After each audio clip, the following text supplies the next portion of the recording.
तो hello dear साथियों, आप सबका बहुत बहुत स्वागत है। तो साथियों यार, आप सबकी डिमांड पर हम क्लास 12 केमिस्ट्री में चैप्टर 5 या यूनिट 5 स्टार्ट करने वाले हैं। और अगर आप लोग का अच्छे तरीके से सपोर्ट मिलता रहा तो ये यूनिट क्या, जो बची हुई यूनिट है या फिर इसके आगे की जो यूनिट है ऑर्गेनिक केमिस्ट्री भी है, बहुत अच्छे से मैं आपको करवाऊंगा। बस ये डिपेंड करता है कि आपका जो सपोर्ट है बराबर हमें मिलना चाहिए। ठीक है, तो आइए दोस्तों, हम चैप्टर 5 को स्टार्ट करते हैं, जो बहुत अच्छे से आपको मक्खन की तरह आपको समझाऊंगा, चीजों को सब बताऊंगा। ठीक है, चलो तो स्टार्ट करते हैं। तो बेटा हमारा जो चैप्टर नंबर 5 है यार, इसका नाम है उप सह संयोजी रसायन, जिसको इंग्लिश में हम बोलते हैं बेटा कोऑर्डिनेशन केमिस्ट्री। तो यार ये उपसय संयोजी रसायन है, ये है क्या चीज, पहला तो हमारा यही जानना जरूरी है। और अगर हम उपसय संयोजी रसायन को नहीं जानेंगे तो भाई हमारी किस्मत ही खराब है, मतलब क्या रह जाएगा आगे पढ़ने का। ठीक है, तो उपसय संयोजी रसायन को जानते हैं। तो बेटा जो उपसय संयोजी रसायन है, ये आपको पहले बता देता हूं, इनऑर्गेनिक केमिस्ट्री की शाखा है। किसकी शाखा है बेटा? इनऑर्गेनिक केमिस्ट्री की। ठीक है, चलो सर इनऑर्गेनिक केमिस्ट्री की शाखा है, सर इनऑर्गेनिक केमिस्ट्री में हम पढ़ रहे हैं। हाँ, इनऑर्गेनिक केमिस्ट्री में पढ़ रहे हैं। तो बेटा ये इनऑर्गेनिक या अकार्बनिक रसायन की बेटा एक ऐसी शाखा है उपसय संयोजी रसायन, जिसमें हम उप सह संयोजी यौगिकों का अध्ययन करेंगे। क्या करेंगे सर? उप सह संयोजी यौगिकों का अध्ययन करेंगे। किसका अध्ययन करेंगे? उप सह संयोजी यौगिकों का। तो लो, आप बोलोगे सर फिर आपने फंसा दिया, उप सह संयोजी रसायन तो समझ में नहीं आया था, आपने उप सह संयोजी यौगिक बोल दिया सर। तो आप टेंशन मत लो ना, मैं समझा रहा हूं, आपको पूरा समझाऊंगा। तो उपसय संयोजी रसायन बेटा किसकी शाखा है? जिसमें हम उपसय संयोजी यौगिकों का अध्ययन करते हैं। ठीक है, उपसय संयोजी रसायन क्या है? जिसमें हम उपसय संयोजी यौगिकों का अध्ययन करते हैं। तो सर ये कैसे यौगिक होते हैं, ये तो हमें समझ में नहीं आया अभी तक। तो बेटा उपसय संयोजी जो यौगिक हैं वो एक ऐसे यौगिक होते हैं जिनमें उप सह संयोजी बंध होता है। कौन सा बंध होता है बेटा? उप सह संयोजी बंध होता है। तो सर हमने ये भी अच्छे से नहीं पढ़ा। हाँ, उप सह संयोजी बंध तो सर 11th में पढ़ा है, लेकिन बहुत अच्छे से याद नहीं है। तो टेंशन मत लो यार भाई, उप सह संयोजी बंध एक ऐसा बंध होता है जो इलेक्ट्रॉन युग्म के दान या ग्रहण करने से बने। सर ये इलेक्ट्रॉन युग्म क्या होता है, ये और बता दो तो मजा आ जाएगा। बिल्कुल, इलेक्ट्रॉन युग्म का मतलब होता है बेटा इलेक्ट्रॉन जोड़ा में दान होना चाहिए। किस में दान होना चाहिए? दो जोड़ा में दान होना चाहिए। ठीक है, अभी तक हमने पढ़ा है, जैसे हमने पढ़ा है NaCl। हमने क्या पढ़ा है? NaCl एक यौगिक है। NaCl क्या है? यौगिक है। तो जो NaCl एक यौगिक है, लेकिन ये जो यौगिक है बेटा वो साधारण यौगिक है। क्या है? ये साधारण यौगिक है। और ये जो उपसय संयोजी यौगिक है ये भी यौगिक ही है। उपसय संयोजी जो यौगिक दिख रहा है ना बेटा, ये भी क्या है? एक यौगिक ही है। जैसे NaCl यौगिक है ना, जैसे H2SO4 यौगिक है, जैसे एक जल एक यौगिक है। तो इस टाइप का यौगिक है उपसय संयोजी यौगिक, ऐसा ही यौगिक है। बस सिर्फ अंतर इतना है कि जो आपका यौगिक है, ये जो यौगिक है वो साधारण यौगिक कहलाता है, और ये साधारण यौगिक नहीं है बेटा, ये एक जटिल और ये एक मजबूत यौगिक कहलाता है। कौन सा यौगिक? मजबूत स्ट्रॉन्ग यौगिक कहलाता है। ये यौगिक बेटा एक साधारण यौगिक है, जिसको हम जल में अगर डालें,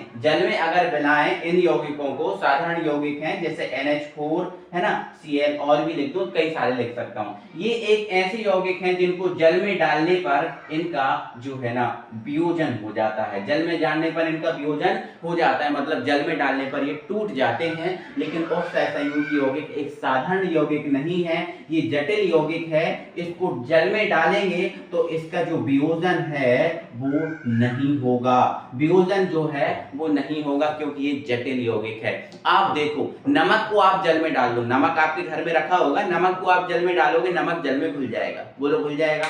बिल्कुल। क्या पत्थर को जल में डालने पर पत्थर घुल पाएगा? तो आप बोलोगे सर नहीं, पत्थर नहीं घुल पाएगा। तो मैं बोलूंगा क्यों नहीं घुल पाएगा?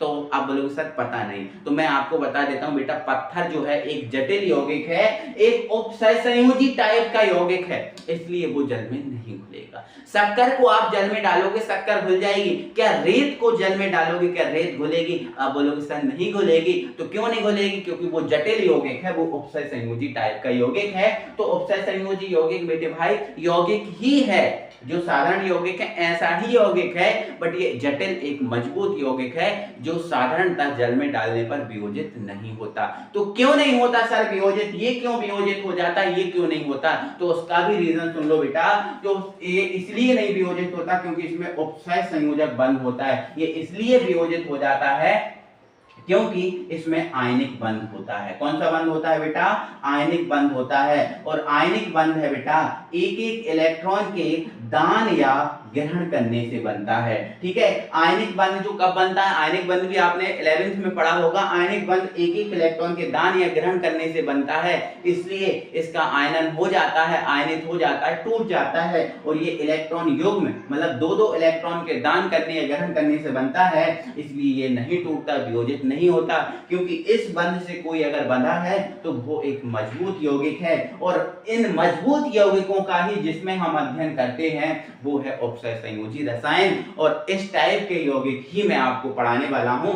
जैसे एक यौगिक की हम आपको झलक दे दें, ये K4FeCN का होल 6 ये एक जटिल यौगिक है, एक मजबूत यौगिक है। और इस टाइप के यौगिक हमने पढ़ने हैं। और टेंशन मत लो, अभी आपको ये दिख रहा है, आप हर एक चीज इसके बारे में जान जाओगे, ये कैसे बनता है ये भी जान जाओगे। बिल्कुल परेशानी, बिल्कुल टेंशन नहीं लेना, ये कैसे बनता है, इसमें क्या क्या होता है, सारा कुछ आप सीख जाओगे। ठीक है, अभी तो बस आपको इंट्रोडक्शन दे रहा हूं कि भाई ये होता क्या है। ठीक है, तो आप ये समझ गए, ये बहुत जटिल यौगिक है, एक मजबूत है, साधारणतः इसका वियोजन नहीं होता। लेकिन ये आयनिक यौगिक जो है ये साधारणतः वियोजित हो जाता है क्योंकि ये जल में घुल जाते हैं, क्योंकि इसमें आयनिक बंध होता है और इसमें उपसय संयोजी बंध होता है। ये सारा कुछ आप जान गए होंगे। उपसय संयोजी रसायन क्या होती है ये भी आप समझ गए होंगे, क्या पढ़ना है ये भी आप समझ गए होंगे। क्लियर है, तो अब हम धीरे धीरे करके इनको पढ़ना करते हैं स्टार्ट। और एक एक चीजों को पहले हम जानना करते हैं स्टार्ट, क्योंकि हम पहले चीजों को पहचानेंगे जानेंगे तभी तो ना हम इसको अच्छे से पढ़ पाएंगे। तो आइए हम आगे इसको बढ़ाते हैं। सबसे पहले हम इसमें पढ़ेंगे आणविक या योगात्मक यौगिक क्या होता है। देखो ये खुद लिखा है आणविक यौगिक। आणविक यौगिक मतलब जो अणुओं से मिलकर जो यौगिक बना है वो, या योगात्मक यौगिक मतलब जो यौगिकों के योग से मिलकर बना है उसे योगात्मक यौगिक या आणविक यौगिक कहेंगे। ठीक है, देखो ये सुन रहा है ना, आणविक यौगिक मतलब अणुओं से मिलकर जो बना है वो यौगिक आणविक यौगिक। या देखो यहाँ लिखा है योगात्मक यौगिक मतलब जो यौगिकों के योग से मिलकर बने उसे बोलेंगे आणविक या योगात्मक यौगिक। सर कैसे, वो समझ में नहीं आया। आप यहाँ देखो, आप यहाँ देखो बेटा, मैंने यहाँ पर लिख दिया है बेटा K2SO4, K2SO4। ठीक है, और बेटा मैंने यहाँ पर लिखा है Al2SO4।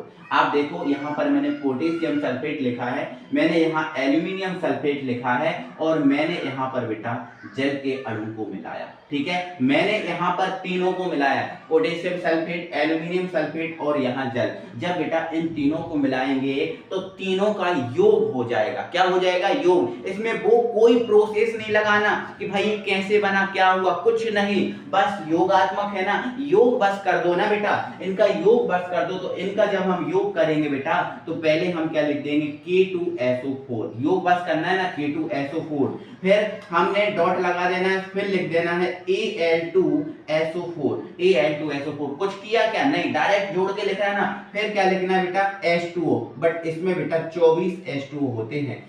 कितने H2O होते हैं बेटा? 24 H2O होते हैं यहाँ से, इसलिए हमें 24 लेना पड़ेगा।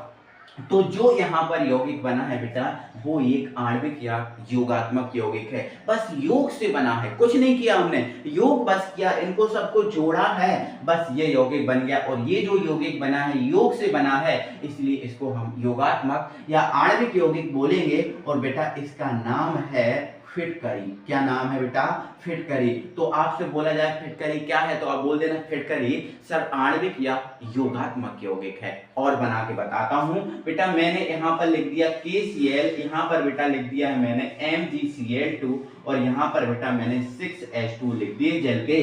तो यहां से जो बनेगा, जो यौगिक बनेगा वो एक आणविक यौगिक होगा, क्योंकि इनका योग हो जाएगा। इनका योग होगा बेटा तो ये हो जाएगा KCl, ये हो जाएगा MgCl2 और डॉट 6H2O, जिसका नाम है बेटा कार्नेलाइट। क्या है?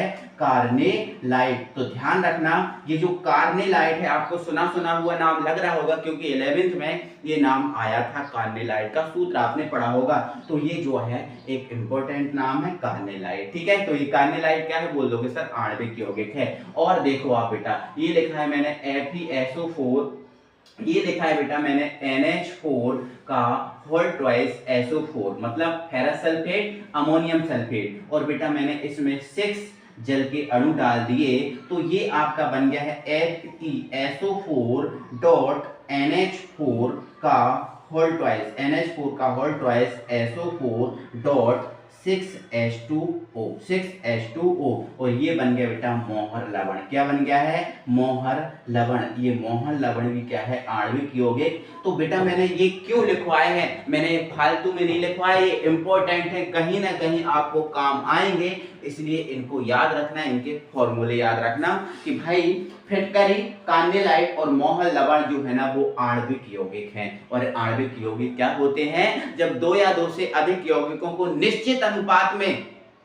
मिला दिया जाता है, तो जो एक क्रिस्टलीय, मतलब जिसके छोटे छोटे क्रिस्टल कर सके, शक्कर जैसे नमक को छोटे छोटे क्रिस्टल होते हैं, शक्कर के क्रिस्टल होते हैं, तो जिसके छोटे छोटे टुकड़ों में तोड़ा जा सके, तो मतलब जो क्रिस्टलीय यौगिक बनता है वो आणविक यौगिक या योगात्मक यौगिक कहलाता है। मेरे प्यारे साथियों, ये बहुत अच्छे से इस बात को आप समझ पाए होंगे। तो देखो नीचे जो नाम लिखा है ये मोहर लवण, आपको ये दिखाई नहीं दे रहा होगा, ये ध्यान रखना, ये मोहर लवण है। क्लियर हुआ बेटा? अब हम आगे बढ़ेंगे और आगे की चीजों पे बात करेंगे। आणविक यौगिक जो है ना बेटा, इसके हमें टाइप पढ़ने हैं। ये 2 टाइप के होती हैं। ये टाइप जो है ना मोस्ट इंपॉर्टेंट है। आओ तो अब हम इन पर बात कर लेते हैं। बेटा ये जो चीज बता रहा हूं अब मैं, वो इंपॉर्टेंट है। और अब हम जो हम पढ़ रहे हैं वो आणविक यौगिक या जो योगात्मक यौगिक अभी हमने जस्ट पढ़े हैं उनके टाइप, और ये इंपॉर्टेंट है बोर्ड एग्जाम एंड हर एक तरीके से इंपॉर्टेंट है, एग्जाम में छपने वाली चीज है। तो बेटा ये जो आणविक यौगिक या योगात्मक यौगिक हैं, ये कितने टाइप के होते हैं बेटा? तो ये 2 टाइप के होते हैं। कितने टाइप के होते हैं? 2 टाइप के होते हैं, जिसमें हमारा जो फर्स्ट है वो है आपका द्विक लवण, और जो सेकंड है बेटा वो है आपका संकुल यौगिक, या फिर इसको ही हम उपसहसंयोजी यौगिक बोलते हैं। इसको ही बेटा हम क्या बोलते हैं? उपसहसंयोजी यौगिक, उपसहसंयोजी यौगिक, उपसहसंयोजी यौगिक। ठीक है, तो ध्यान रखना, ये जो है यही हमारा संकुल यौगिक या उपसहसंयोजी यौगिक कहलाता है, उसको हम पढ़ रहे हैं। तो ध्यान से समझो, बेसिक वैसे आपको थोड़ा बहुत आपको मैं बता चुका हूं, तो आपको नॉलेज होगा। तो देखो द्विक लवण, द्विक लवण एक साधारण यौगिक होता है। द्विक लवण बेटा एक साधारण यौगिक होता है, और ये एक ऐसा यौगिक होता है या फिर ये ऐसे आणविक यौगिक होते हैं जो केवल ठोस अवस्था में स्थायी होती है। ठोस अवस्था में क्या होते हैं बेटा? स्थायी होते हैं। अब देखो सर ये पता नहीं है कौन कौन से होते हैं, तो मैंने अभी बताया ना, फिटकरी, कार्नेलाइट है ना, और मोहर लवण, ये अभी बताया मैंने। तो बेटा जो फिटकरी हुआ, फिटकरी जैसा ही होता है मोहर लवण, और इसके जैसा कार्नेलाइट होता है। तो बेटा जो फिटकरी हुआ, मोहर लवण हुआ, या जो कार्नेलाइट है, एक ठोस अवस्था में स्थायी होते हैं। ठीक है, अब जैसे कार्नेलाइट और मोहर लवण तो आपने देखा नहीं होगा, लेकिन फिटकरी तो सबने देखा होगा। तो आप फिटकरी के एग्जांपल से मैं आपको समझाता हूं। तो सुनो बेटा, ये जो फिटकरी है मार्केट में जब बिकने आता है, तो ऐसा थोड़ी होता है कि आज मार्केट में बिकने आया और आज ही बिक गया हो, ऐसा तो होता नहीं है भाई। मार्केट में जो दुकानें होती हैं, दुकान में 2-2, 4-4 साल ये फिटकरी जो है ना वो रखी रहती है। या फिर आपके घर में भी देखना, आपके घर में जो फिटकरी है वो रखी होगी, है ना। क्यों रखी, क्यों है? अभी तक वो आयनन क्यों नहीं हुआ, पिघली क्यों नहीं? क्यों? क्योंकि बेटा वो आणविक यौगिक है, और आणविक यौगिक ठोस अवस्था में स्थायी होता है। ठोस अवस्था में उसको कितने भी दिन तक रखा रहने दो, उसका कुछ नहीं होगा, वो हमेशा ज्यों का त्यों रखा रहेगा, ना बढ़ेगा ना घटेगा ना आयनन होगा, कुछ भी नहीं होगा। क्योंकि आणविक यौगिक ऐसा ही यौगिक है जो ठोस अवस्था में स्थायी रहता है।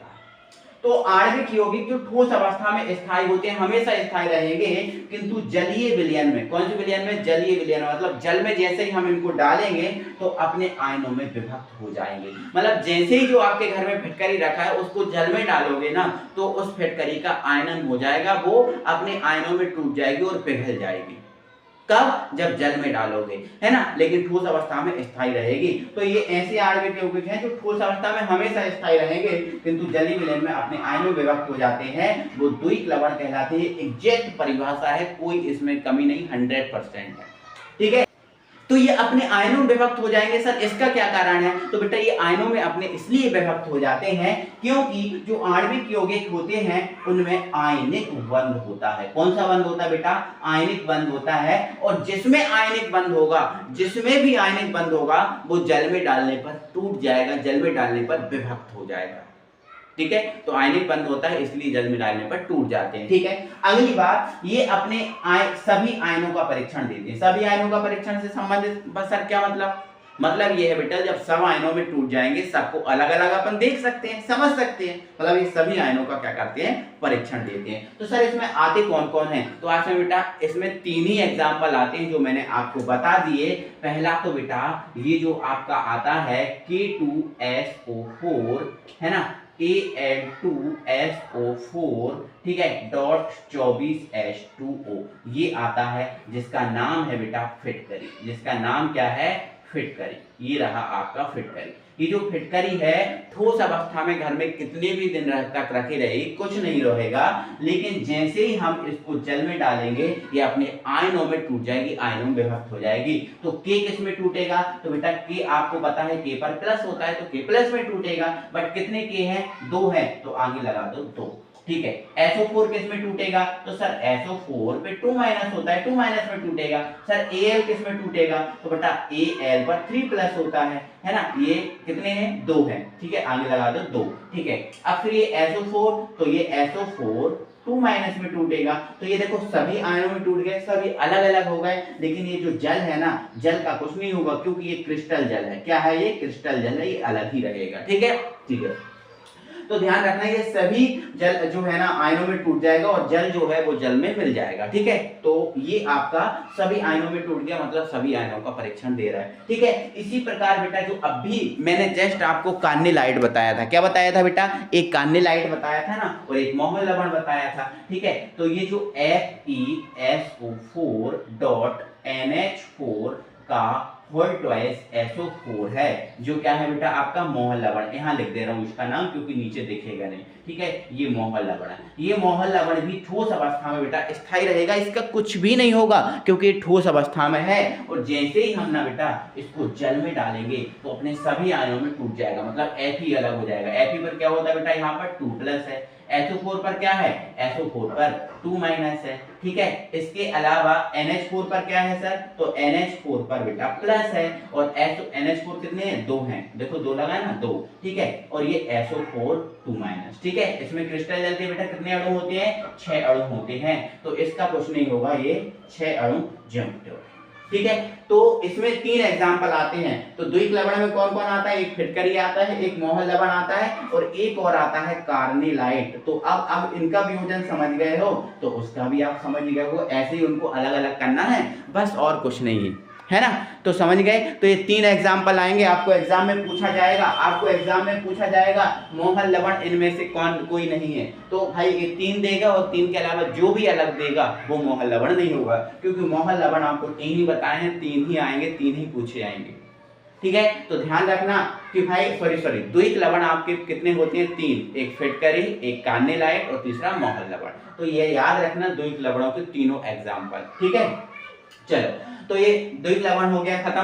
अब आगे बढ़ते हैं बेटा, ये हमारा पढ़ेंगे संकुल यौगिक। अब संकुल यौगिक ऑक्साइड यौगिक बोलते हैं। तो अब ये समझ गए हो तो ये भी समझ जाओगे। देखो ये ठोस अवस्था में स्थायी होता है किंतु जलीय विलयन में अपने आयनों में टूट जाता है। लेकिन बेटा ये जो संकुल यौगिक या ऑक्साइड संयोजी यौगिक है, एक ऐसा यौगिक है जो ठोस अवस्था एवं जलीय विलयन दोनों में स्थायी होता है, इसका वियोजन नहीं होता, ये अपने सभी आयनों में नहीं टूटता। ये आपको लिखना है, मैंने यहाँ पर लिख दिया इसलिए मैंने यहाँ पर नहीं लिखा है, लेकिन आपको समझा रहा हूँ एग्जैक्ट वही चीज आपको कॉपी में लिखना, फुल मार्क्स मिलेंगे आपको। ऐसे आणविक यौगिक, कैसे लिखना? ऐसे आणविक यौगिक जो ठोस अवस्था एवं जलीय विलयन, ऐसे आणविक यौगिक जो ठोस अवस्था एवं जलीय विलयन दोनों में स्थायी होते हैं, संकुल यौगिक या ऑक्साइड संयोजी यौगिक कहलाते हैं। ठीक है, ये जो है ना क्यों स्थायी होते हैं ये भी आपको कारण बताऊंगा। तो बेटा इसके कारण ये स्थायी होते हैं क्योंकि इनमें आयनिक बंध भी होता है। कौन सा बंध होता है सर? आयनिक बंध। इनमें आयनिक बंध भी होता है और दूसरा इसमें उपसहसंयोजी बंध भी होता है। उपसहसंयोजी बंध भी होता है, उपसहसंयोजी बंध। ठीक है, तो ध्यान रखना संकुल यौगिक या जो उपसहसंयोजी यौगिक है इनमें दोनों बंध होते हैं, आयनिक बंध भी होता है इसमें और उपसहसंयोजी बंध भी होता है। तो ये भी आपके ऑब्जेक्टिव में पूछा जाएगा कि भाई संकुल यौगिक में कितने बंध होते हैं? दो, एक आयनिक और एक उपसहसंयोजी। क्या ये अपने सभी आयनों का परीक्षण देते हैं? तो यहाँ लिख देना ये अपने सभी आयनों का परीक्षण नहीं देंगे, ये अपने सभी आयनों का परीक्षण नहीं देंगे। ठीक है, अब एग्जांपल सुनो, जैसे पत्थर है ना, जैसे धूल मिट्टी लगा हुआ पत्थर है, पत्थर को उठा के हम जल में डाल देंगे तो आपको पता है पत्थर पे जितनी भी धूल मिट्टी लगी होगी वो तो जल में घुल जाएगी। क्या पत्थर जल में घुलेगा? बिल्कुल नहीं घुलेगा भाई। जो पत्थर है आप एक संकुल यौगिक इसको मान सकते हो, एक जटिल यौगिक इसको मान सकते हो। ठीक है, तो पत्थर ठोस अवस्था में स्थायी रहता ही है और जल में डाल देंगे तो भी उसका कुछ नहीं होगा, ठोस अवस्था में जल में भी डालने पर वो स्थायी होगा, है ना। तो जो पत्थर है या जो रेत है वो एक संकुल यौगिक की तरह बिहेव करते हैं। ठीक है, चलो तो ध्यान रखना कि इसमें आयनिक और उपसहसंयोजी बंध दोनों बंध होते हैं। ठीक है, अब हम इनके एग्जांपल दे रहे हैं बेटा, एग्जांपल आपको समझा रहे हैं। जैसे हमारे पास एक संकुल यौगिक है, अभी हम ज्यादा संकुल यौगिक नहीं लेंगे क्योंकि हम आपको संकुल यौगिक के बारे में अभी आपको हमने समझाया नहीं है और एक बार हम जब संकुल यौगिक को पढ़ा देंगे इसके बारे में आपकी पहचान करा देंगे कि ये बनता कैसे है, आखिर इसमें होता कौन कौन है, के क्या है, एफ को क्या बोलते हैं, CN क्या है, ये सारा कुछ हम जब बनाना सिखा देंगे तो भर भर के इसके एग्जांपल देंगे, आप खुद परेशान हो जाओगे, टेंशन उसकी नहीं लेना। तो ये बेटा जो ठोस अवस्था में स्थायी रहेगा और जलीय विलयन में भी स्थायी रहेगा, बट थोड़ा सा इसका वियोजन हो जाएगा। कहां से वियोजन होगा सर? जहां आयनिक बंध होगा वहां से वियोजन हो जाएगा, जहां उपसहसंयोजी बंध होगा वहां से वियोजन नहीं होगा। तो सर कैसे आएगा? ये समझ नहीं आया तो बिल्कुल आप समझो ना बेटा। यहाँ जो बेटा ये जो बड़ा ब्रैकेट दिख रहा है ना, ये आपको बड़ा ब्रैकेट दिख रहा है, इस बड़े ब्रैकेट के बाहर यहाँ जो है ना वो आयनिक बंध होता है, या फिर बड़े ब्रैकेट के बाहर इस तरफ जो यहाँ पर जो बंध होगा बेटा, यहाँ पर अगर कोई जुड़ा है, यहाँ पर जो बंध होता है वो आयनिक बंध और यहाँ पर जो होता है बेटा ये जो है आयनिक बंध, और इसके अंदर जो आपको दिख रहा है यहाँ जो बंध होता है बेटा उपसहसंयोजी बंध होता है। यहाँ जो बंध होता है वो कौन सा बंध होता है? उपसहसंयोजी बंध होता है। एक बार अभी बस बता दे रहा हूँ कि आपको पता चल जाए आयनिक बंध और उपसहसंयोजी बंध क्या है। ठीक है, तो पता चल जाए कहाँ कहाँ आगे तो मैं पूरा इसको पढ़ाऊंगा। ठीक है, तो ध्यान रखना जैसे ही हम ये ठोस अवस्था में बेटा स्थायी रहेगा, ठोस अवस्था में बेटा क्या है? स्थायी। लेकिन जैसे ही हम इसको ना जल में डालेंगे, किस में डालेंगे बेटा? जल में डालेंगे, तो जहां आयनिक बंध है वहां से ये टूट जाएगा। तो बेटा ये आयनिक बंध बेटा कहाँ है? यहाँ है, तो ये यहाँ से टूट जाएगा। जैसे ही हम इसको जल में डालेंगे तो ये के जो है वो अलग हो जाएगा। तो के पर बेटा क्या होता है? प्लस होता है, तो ये अलग हो गया। बट ये 4 कहाँ से आया? वो क्रॉस मल्टीप्लाई में आया होगा ना, क्योंकि देखो अगर हमने ये सूत्र बनाया जैसे Al पर 3 प्लस है और O पर 2 माइनस है, इसका सूत्र बनाएंगे तो ये 2 इधर आ जाता है और ये 3 इधर आ जाता है, मतलब Al2O3 बनता है। तो ये जो 2 है वो किसका है? O का है, और ये 3 किसका है? Al का है। ऐसा ही होता है ना। तो बेटा ये जो 4 है वो इसका नहीं है, वो कहां से आया? क्रॉस मल्टीप्लाई, मतलब इसका होगा। तो ये प्लस का है तो ये बड़ा ब्रैकेट काय का होगा बेटा? माइनस का होगा, मतलब जो Fe और जो Cn का होल 6 है, ये बड़ा ब्रैकेट, ये काय का होगा? 4 माइनस का होगा। काय का होगा बेटा? 4 माइनस का। क्या आपको दिख रहा है? हाँ दिख रहा है, ये 4 माइनस का होगा, क्योंकि ये सूत्र ऐसा बना ना। तो अभी बस देख लो कि भाई ये प्लस का है ना, तो ये निश्चित है कि माइनस का होगा, क्योंकि सूत्र ऐसे बनता है। ठीक है, तो देखो इसका वियोजन हुआ, कहां से वियोजन हुआ? जहां आयनिक बंध था, यहां से इसका वियोजन होगा। क्या इसका ये टूटेगा? बिल्कुल कभी नहीं टूटेगा, ये कभी नहीं टूटेगा। क्यों? क्योंकि यहाँ पर कौन सा बंध है? उपसहसंयोजी बंध है। तो बस आप एक एग्जांपल से ही अभी संतुष्ट रहो, जब हम आपको सिखा देंगे तो भर भर के एग्जांपल इसके दे देना, एक कॉपी भर देना, हमें कोई परेशानी नहीं है। तो ये ऐसा होता है संकुल यौगिक। तो आपको बेटा क्या करना है, ये मैंने संकुल यौगिक और द्विक लवण आपको पढ़ा दी है। अब आपको क्या करना है? तो अब बेटा आपको क्या करना है? संकुल यौगिक और द्विक लवण और संकुल यौगिक में अंतर अपनी कॉपी में जरूर लिख लेना। ये दोनों को पहले परिभाषित करके ना बढ़िया लिखना और फिर इसमें अंतर लिखना। ठीक है, लिख लोगे। क्या लिखोगे? ऐसे आणविक यौगिक जो ठोस अवस्था में स्थायी होते हैं किंतु जलीय विलयन में अपने आयनों विभक्त हो जाते हैं, द्वितीय लवण कहलाते हैं। पहला पॉइंट इसका। और इसमें लिखना ऐसे आणविक यौगिक जो ठोस अवस्था एवं जलीय विलयन दोनों में स्थायी होते हैं संकुल यौगिक कहलाते हैं। दूसरा पॉइंट लिखना बेटा, इसमें आयनिक बंध होता है। और इसमें लिखना दूसरा पॉइंट, इसमें आयनिक एवं उपसय संयोजी बंध होता है। 2 पॉइंट हो जाएंगे। तीसरा, ये अपने सभी आयनों का परीक्षण देते हैं। और इसमें लिखना ये अपने सभी आयनों का परीक्षण नहीं देते। लिख लोगे? बिल्कुल लिख लोगे। 3 पॉइंट हो जाएंगे। चौथा पॉइंट आपको लिखना है तो लिखना, नहीं तो कोई जरूरत नहीं है, क्योंकि 3 ही पॉइंट आपके लिए काफी हैं। और लिखना है तो चौथा एग्जाम्पल दे देना। तो आज की कहानी जो है ना आपको समझ में आई। आज क्या हमने पढ़ा, क्या आपको खास रहा, ये सारा कुछ आपको समझ में आया का? बिल्कुल यार बेटा, आपको समझ में आया होगा। और समझ में आया है तो वीडियो को ज़्यादा से ज़्यादा आपको सपोर्ट करना। आप ये मत समझो कि सर व्हाइट बोर्ड पर पढ़ा रहे हैं, लेकिन व्हाइट बोर्ड पर आपको कितना कीमती चीज़ मैंने बताई, कितना अच्छे से मैंने आपको पढ़ाया समझाया है, ये आप खुद जानते होगे। ठीक है, तो ज़्यादा से ज़्यादा सपोर्ट करना बेटा। ज़्यादा से ज़्यादा सपोर्ट रहा तो अपन ये जल्दी ही व्हाइट बोर्ड को स्मार्ट में बदल देंगे। और भाई आपको बहुत अच्छा पढ़ने को आगे मिलने वाला है, बट डिपेंड करता है कि आपका सपोर्ट कितना मिलने वाला है। ठीक है भाई, तो मिलते हैं अगली वीडियो में, तब तक के लिए थैंक यू।